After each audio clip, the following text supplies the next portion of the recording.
کیا آپ جانتے ہیں کہ رمضان کے آخری 10 دن پورے مہینے سے زیادہ قیمتی ہو سکتے ہیں؟ کیا ہوگا اگر انہیں دنوں میں آپ کی پوری زندگی کے گناہ معاف ہو جائیں؟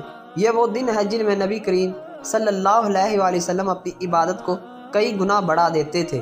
یہ وہ راتیں ہیں جن میں ایک رات 1000 مہینوں سے بہتر ہے۔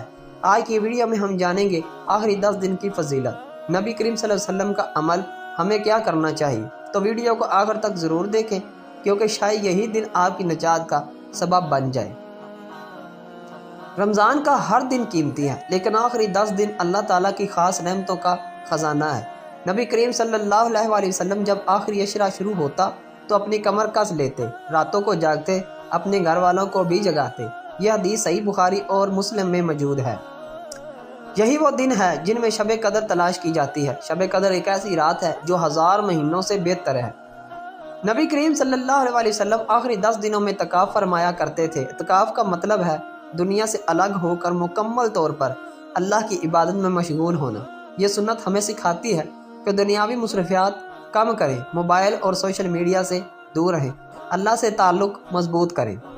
حدیث کے مطابق رمضان کے آخری دنوں میں اللہ تعالیٰ بے شمار لوگوں کو جہنم سے آزاد فرماتا ہے۔ یہی وہ وقت ہے جب دعائیں قبول ہوتی ہیں، آنسو قیمتی ہوتے ہیں، سجدے زندگی بدل دیتے ہیں۔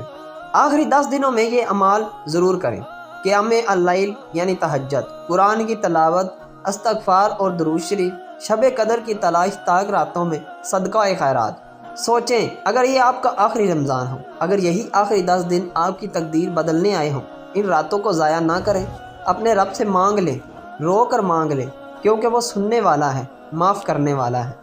اگر آپ چاہتے ہیں کہ اس رمضان میں حقیقی تبدیلی آئے تو اس ویڈیو کو لائک کریں، شیئر کریں اور کمنٹ میں لکھیں میں آخری 10 دن ضائع نہیں کروں گا۔ اللہ ہم سب کو آخری عشرے کی برکتیں نصیب فرمائے، آمین۔